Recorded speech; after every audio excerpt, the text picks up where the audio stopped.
I am back now. We're going to talk about the 4-year-olds. Now, I want to get all the horses talked about because they have a lot of people. We have a lot of people that are going to say, Anthony, why isn't my horse heading stateside? Why do I have to wait 28 days? And I want to make sure I articulate exactly why that is. So these are the 4-year-olds now. They were the 3-year-olds. Let's change the title. 4-year-olds. There. Save.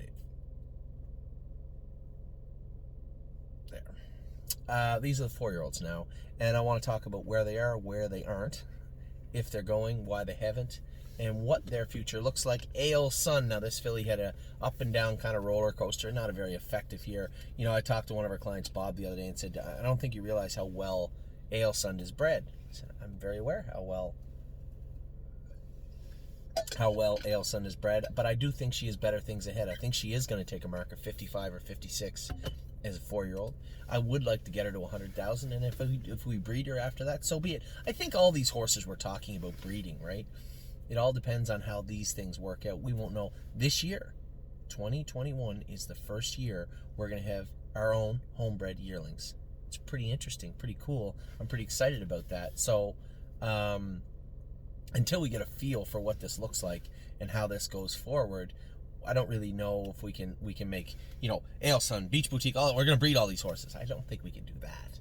But at the same time, I'm optimistic about how the yearlings are going to look, how they're going to train down, and then we'll have a better feel for what 2022 will look like. Do we breed more mares? Do we have more mares? What do we do with this? I mean, listen, I don't have to be a big dreamer to forge a path for us moving forward. If we're buying well-bred horses, training them down, and breeding them, I don't have to go any further than to tell you guys what that could look like in 5-10 years. Let's not get ahead of ourselves. One foot in front of the other. Baby steps. We're going to see how these mares work out. So Ale Sun, as I said, a little bit of a roller coaster, rocky type year, but let's give her some time. I think this is a filly. I kept this filly for a reason, right? And I know you guys, some of you people say, why'd you keep this one, but you didn't keep that one? I'm sorry, I didn't tell you exactly why, or I didn't articulate it the best I could. But rest assured, there's a reason I sold some horses and I didn't keep other ones, or I kept other ones. Ale Sun, 1, well-bred filly. 2, she's a non-winners of 2 everywhere in the world. Non-winners of 2. I think this is a filly that could do the non-winners of 2 at Mohawk. So let's race her at the non-winners of 2 level at Mohawk and give her a chance. I think she will take a mark in 55 or 56 this year. If she has a great year, she could get to 100. Don't know if she can get to 100, but before breeding season next year, she probably could. And that would be great. Have a filly with a mark of 55, well-bred, and over 100,000 made at one time in the not-too-distant future. That was a big deal, and it still could be. So Ale Sun is on my radar for a number of reasons. She's not going anywhere. I just want to go easy with her. Every day, she needs to put some weight on and relax. She had a pretty tense summer also. She had moments where I still remember that day I just got beat at the wire in 55 and a piece with her. She looked awesome that day. I'd like to get her back there and keep her consistently there. So Ale Sun, not going anywhere just yet. Just going to take her time, put some weight on her, and let her relax. We're jogging her. We're going to continue to train her up. I know the start at Mohawk, she didn't look great, but in fairness, it depends how you look at it. I thought mechanically she trotted great. She was slow. She won a mile in 59, but I don't think she's ever been convicted of being a slow horse. Hitting herself, getting into gear, yes. Being a little hot, unmanageable, making breaks, yes. But never just flat out slow. So that mile, I think, really just characterized what kind of fall she had, with her liver jumped up the way it was. Then, half-assed ready. We scooted her back here to race, so she was back here off a short schooler in 2-4 in the mud. She really wasn't prepared well to race. That race was really, I was just going around to Gold Mile in 59, 2 minutes, 58. And then race her the next week. Unfortunately, Ontario had other plans. They canceled the entire racing program until this lockdown is over. So Ale Sun isn't going anywhere. I got big plans for her in 2021. Beach Boutique, filly's been racing good. I'm driving her from the rail on Wednesday. I'm going to let you in on all a little secret. I'm going to be close to the front on Wednesday with Beach Boutique, okay? I let the cat out of the bag. Beach Boutique, we're going to race hard. As she gets up out of that class, I think we sold Need Your Opinion last week. And Bottle of Red is for sale, and I suspect Beach Boutique will be also. This is a well-bred, some beach somewhere filly, mark of 54. Again, I don't have to tell you where that's going, but this is a filly we'll likely sell in the coming months, I would imagine. Bottle of Red, just talked about her, same thing. Heston Blue Chip filly, pretty well bred. Got a good mark. I think she'll take a good mark. She's pretty consistent. You know, that was the one dig about Need Your Opinion, is a very inconsistent horse. Whereas Bottle of Red may not be a winner, she's very consistent. She always makes money. She always hits the board usually. And last week she was 4th or 5th or whatever she was. But man, she'd raced once in 7 weeks. Give her a break. So again, she was off last week. Coming back Wednesday. You can be sure Tim will have her tight. And I have the 7-hole, but I will improve that position also shortly after the wings fold on Wednesday. Where are we at next? Canadian Titan. Very interested with Canadian Titan. Again, another filly. Sky's the limit. She got 1 win, I think, lifetime. Filly that we had high hopes for at 3. Missed her entire 3-year-old season. Her knees were on the verge of having a fracture in her right one, and her left one looked a little rough too. We gave her tons of time off. We've brought her back. She looks very, very good. Very happy with the way Canadian Titan looks. Now, I will reaffirm that under X-ray and fluoroscope in the next few weeks, but I've been very happy with what I've seen from Canadian Titan. Capistrano is now done. She's going to be bred. I think we've nailed down what we're going to do. So John Evans, myself, Bob Burgess, the vast majority owners. So we have sent, as I make this video, I have not sent the note out in writing. I will this week. I will today. Capistrano, it looks like we are going to send her to Kentucky, and we are going to breed her to lather up, and we're going to foal her out in Ohio. That will make her eligible in Kentucky, and it will make her eligible in Ohio. She'll be dual eligible by lather up out of Capistrano. That's the plan for Capistrano. I believe we're like 99% locked in on that. Compass Rose DC, another filly I am really interested to see race this year. The Hunter kid did a great job driving her. Not usually her trip first over, but she's learning to be versatile. I really like this filly. If you guys have been around this filly, I know you watched her, but you haven't been around her and just watched the transformation really from a cranky 2-year-old to a really gritty now 4-year-old mare. Very, very impressed with what I've seen. At some point, she may need a rest also, but for right now, I'm very, very interested in what Compass Rose DC is doing. Don't believe me, just watch. You know, let's be honest. There is a clock with days ticking down.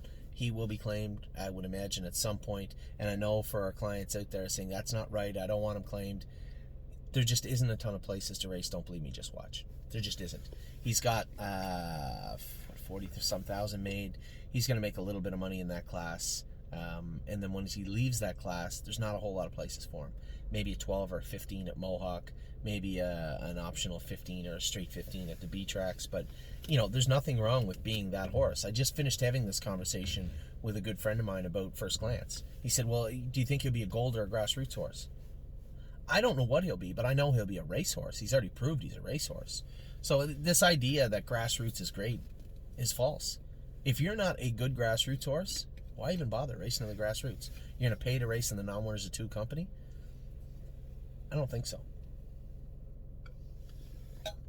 You don't race in the grassroots, that's fine. There's still lots and lots of money in races and classes to race in all over North America. I don't have a problem with any of our horses that are coming back as sophomores. We kept them for a reason. But in regards to, don't believe me, just watch. Perfect example. Decent 2-year-old, struggled at 3. We had to take that piece off the back of his knee. But really found his best stride in that condition claimer level at Flamborough.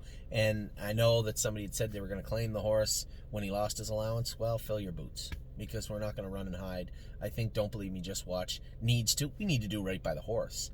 He can't do it Mohawk. He can't do it in the non-winners of 3, right? He can't do it Flamborough in the non-winners of 3. Not in my opinion, anyway. And I trust wholeheartedly that Kevin McMaster does a fantastic job. And Don't Believe Me, Just Watch needs a race where he can win. Go on the track at 8-5, not 8-1. And I think we're on the right track with him. Globetrotting, again, I can't say enough about this filly. The year she put together was ordinary, but at the same time, being around her, it was extraordinary. She was not at 100% at any point of the year, and any time we got her anywhere near 100%, and Jason worked his ass off getting her there. Anytime you got her there, and Tim, like when she raced at Dayton under Jason only had her a few days. Right, and when she raced at the Meadows, Tim only had her a few days. So the combination of Jason and Tim and what they did with that filly this year was borderline exceptional. They did great job. They did a great job with her. And anytime she crept up near 90, 95, 100%, she just looked awesome. She obliterated aged horses at Dayton. She won out of the 9-hole in a stake race, a Sire Stakes event at Scioto, where they just gave us that post every week, it appeared. But globetrotting, I think if we gave her all the time, and we're giving her lots of time, give her all the time off, I'm going to start jogging her back with no corks on. She's coming back end of February, 1st of March. Just going to take it really easy with her, try and get her ready for June of 2021, and I think we're going to have a really, really nice 4-year-old. Miss Brampton Beast is heading to Northfield. This is a horse. Pay attention to Miss Brampton Beast. I think this filly is going to fit a perfect class for a number of starts at Northfield Park. Very interested to see what's going to happen with her. I'm going to qualify her probably 59 or 2 minutes at the Meadows on Tuesday. Maybe open her up a little bit, 2:58 maybe. But I think for her next bunch of starts, she's going to string together some real good lines. There's a good class for her in Northfield. This is a great thing, actually, of being able to sit down and look at condition sheets and classes and who the horses are at every facility and saying, that is a class for our horse. We found one of those for Miss Brampton Beast, and I think she's going to do some damage in the very near future. Muscle Chrome, much like Capistrano, we're going to pull the plug on her. She's all done racing now. I think we're also going to send her to Kentucky. I'm kind of leaning towards Long Tom. I know a couple of our clients made very good arguments as to why not to go to Long Tom, but at the end of the day, I'd like to go to the Son of Muscle Hill if we can. I saw the breeding report for Long Tom, and it looked actually good. I'm trying to picture it, and I can't. It looked very good. I think what I would like to do, because we do have Slim Jimmy, Prairie Fire, and Of Tom, 3 horses now. It's early. It's an unproven sire, and it's very early, but I like what I see from all 3 of those horses. And for those of you who think that I'm just, blowing smoke up your ass all the time, I'm willing to breed a mare that I mostly own to Long Tom. That's how much I like these three Long Toms that we have in the burn. So I think same thing with Capistrano, down to Kentucky, have them in foal there, housed there for I think you have to be there for 187 days, then fold out in Ohio. So you're Ohio, Kentucky bred, both. Interesting. Very interesting. We're always looking for angles, right? When we buy horses or anything to do with horse racing, always look for your best options. And I'm sure there may even be better options out there, and I'm sure we'll have a dialogue with our clients in regards to those 2 mares also in the next couple of weeks. But as of right now, me, Anthony McDonald, personally are looking for Kentucky, Long Tom, Ohio for Muscle Chrome. Need Your Opinion is gone now. We sold Need Your Opinion last week. Raced absolutely fantastic. Her first start for Tim Twaddle, and then left. Path of Totality is rehabbing now. She's out at the farm. Again, another filly I got a big 2021 plan for. I think a heavier, sounder, stronger Path of Totality is a really scary filly, and I love everything about this filly. She showed how much talent she had. Her last start was one of her most impressive wins. Just jogged. This is a filly that we had scheduled to have operated on before she took her last victory. We knew there was a chip in her knee. She was sound somehow. It didn't bother her. She went out and obliterated a field at the Meadows and then went to have an operation. That's how tough she is. Rooney Blue Chip really surprised me that day. Nothing. I tell you what, I'm cheering for Rooney Blue Chip this week. I think we're going to put him in the Meadowland sale, but I want to see Rooney Blue Chip do well. This is a great class for him. If he can prove that he can do in the Nommers 2 level at any track, it makes him a very good-looking prospect to any stable out there. So Rooney Blue Chip, I'd love to see him, and it ensures that we demand a fair price for him. If we know we send him to the sale and he can do in the Nommers 2 at Northfield or anywhere else, then we don't have to take what we're given. We can demand $1 on him, and if we don't get it, we don't get it. But I think this is an extremely pivotal race for him this week.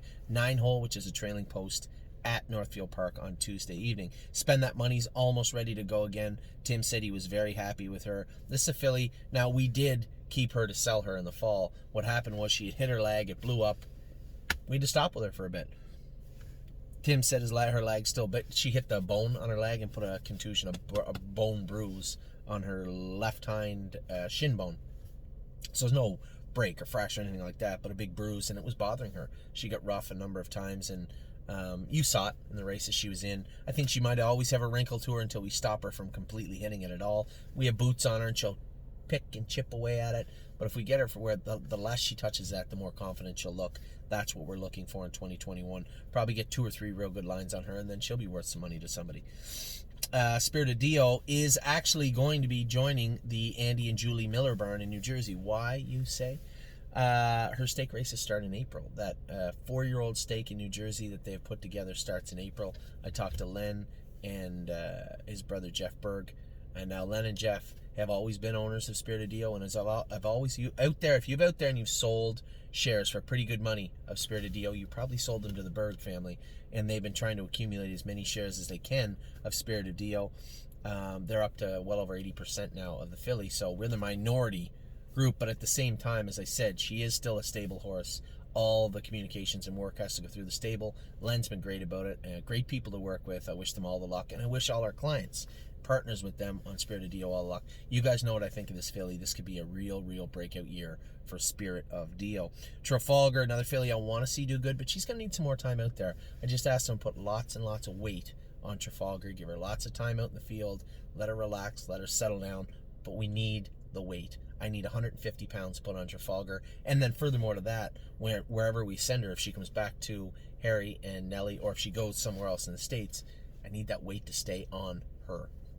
So that's where we're at with Trafalgar. Watch Avenue and Zeb Sunshine will qualify Tuesday at the Meadows. I'll go with both of them. I'm going to defer what they're doing until after that.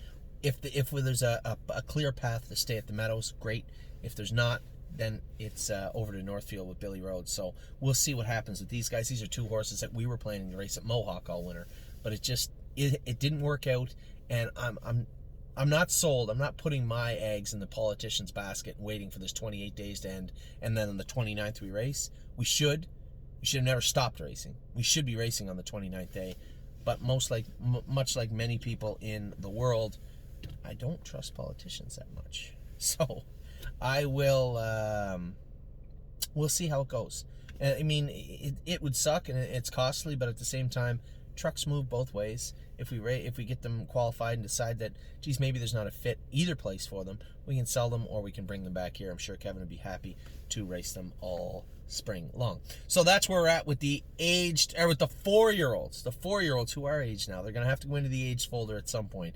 But right now, for the 4-year-olds, they're all done. Now you know everything going on. We still have the 3-year-olds who were 2 and the 2-year-olds who were 1. I'll be back in just a minute.